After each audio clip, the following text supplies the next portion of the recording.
Assalamualaikum warahmatullahi wabarakatuh. Saya Sulima sebagai moderator sekaligus penyanyi pertama.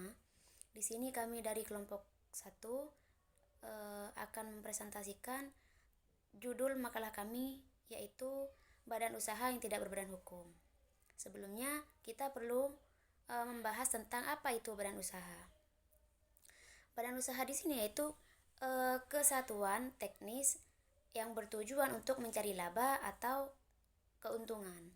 Nah, badan usaha di sini seringkali disamakan dengan perusahaan, walaupun pada kenyataannya tetap memiliki perbedaan. Perbedaan utamanya yaitu badan usaha adalah lembaga sementara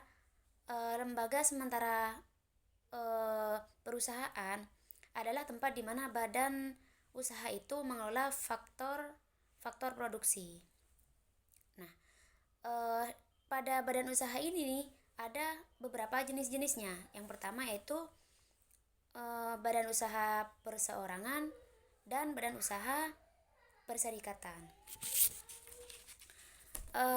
Badan usaha perorangan di sini yaitu merupakan perusahaan yang dimiliki oleh perseorangan atau satu orang saja. Nah, untuk mendirikan perusahaan perorangan di sini dibilang sederhana karena tidak membutuhkan persyaratan. Tidak membutuhkan persyaratan-persyaratan yang khusus. Sebagaimana bentuk badan hukum yang lainnya. Akan tetapi kelebihan dari perusahaan jenis ini di samping pendiriannya mudah, juga tidak membutuhkan organisasi yang besar, tapi cukup dengan organisasi dan manajemen yang sederhana.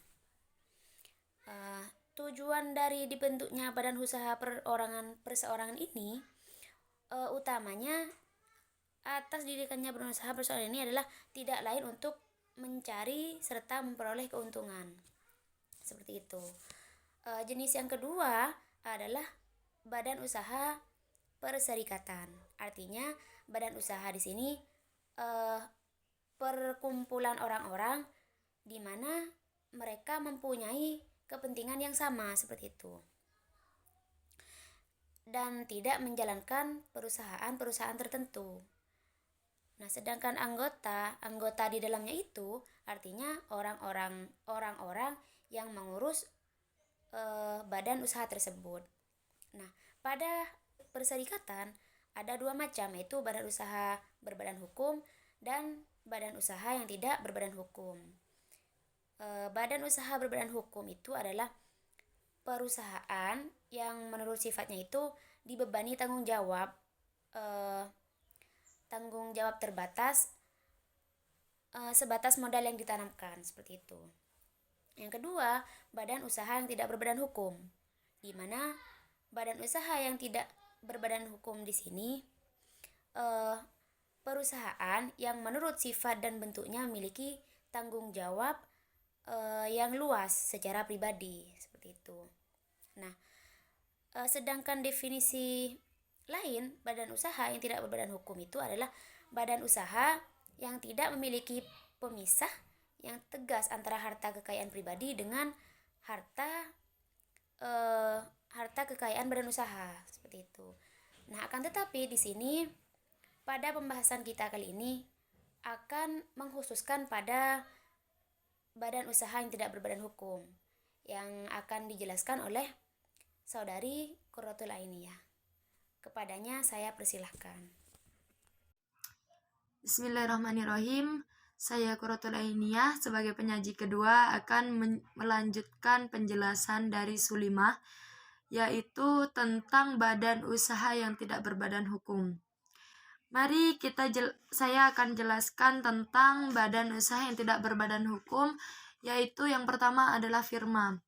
Sebagaimana telah kita ketahui bahwa firma adalah persekutuan yang mana persekutuan tersebut didirikan oleh dua orang atau lebih untuk menjalankan suatu perusahaan yang kemudian diberi namakan firma.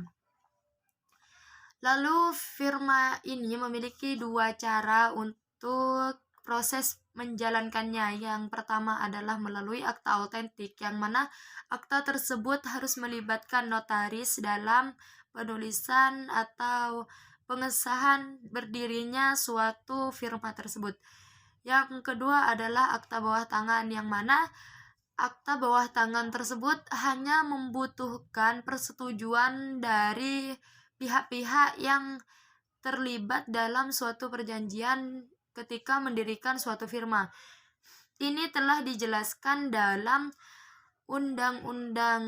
kitab Undang-Undang Hukum Dagang yang disebutkan dalam pasal 16 dan juga disebutkan dalam kitab Undang-Undang Hukum Perdata, yaitu pasal 16 dan 18.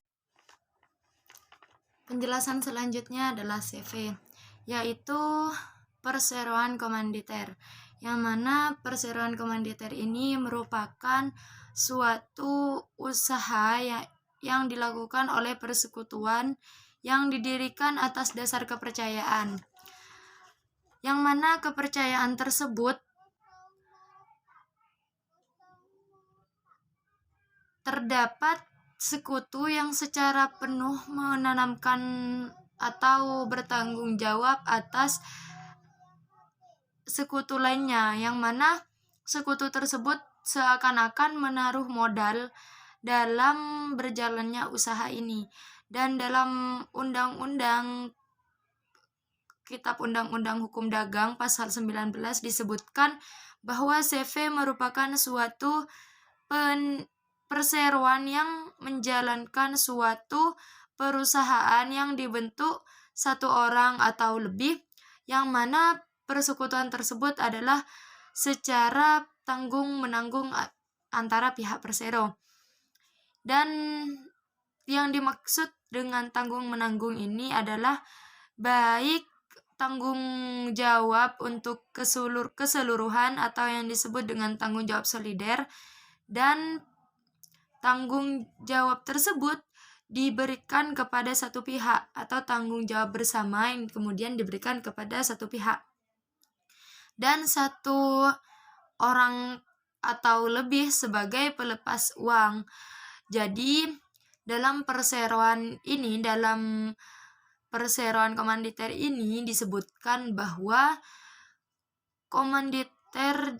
seorang komanditer itu disamakan dengan orang yang menaruh modal yang kemudian bertanggung jawab atas berjalannya suatu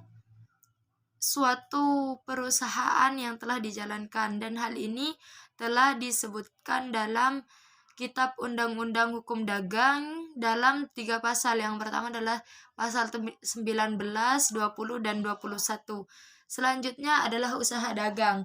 Sebagaimana kita ketahui bersama bahwa usaha dagang merupakan usaha yang telah dilakukan oleh satu orang atau dapat dilakukan oleh satu orang atau lebih, yang mana usaha dagang ini ada yang mengatakan bahwa usaha dagang adalah badan usaha yang berbadan hukum. Tetapi hal ini karena usaha dagang itu dapat dilakukan oleh 2 orang atau selebihnya, maka usaha dagang dapat juga diklasifikasikan pada badan usaha yang tidak berbadan hukum.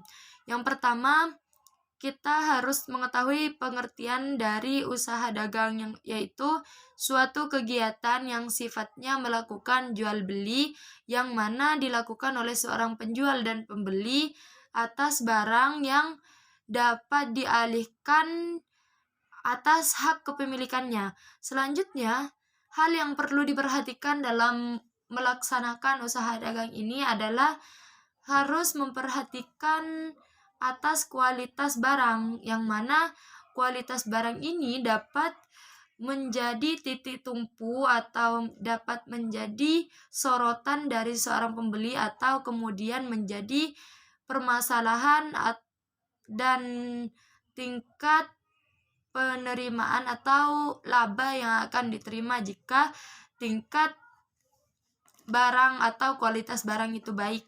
Selanjutnya juga harus memperhatikan tentang persaingan yang begitu ketat dalam suatu usaha dagang, yang mana dalam usaha dagang tersebut tidak hanya ada satu usaha dagang yang dijalankan oleh seseorang, tetapi terdapat banyak usaha dagang. Jadi yang harus diperhatikan dalam menjalankan usaha dagang ini, selain memperhatikan terhadap kualitas barang, juga harus memperhatikan terhadap kualitas pelayanan, yang mana pelayanan haruslah baik.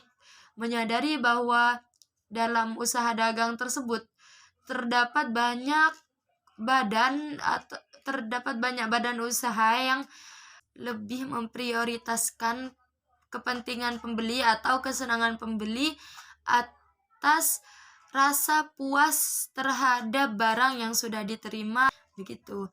Jadi dalam usaha dagang segala yang dijelaskan tadi, baik dalam firma, CV, dan juga badan usaha yang tidak berbadan hukum yang berbentuk usaha dagang, itu seluruhnya bertujuan satu, yaitu untuk memperoleh keuntungan.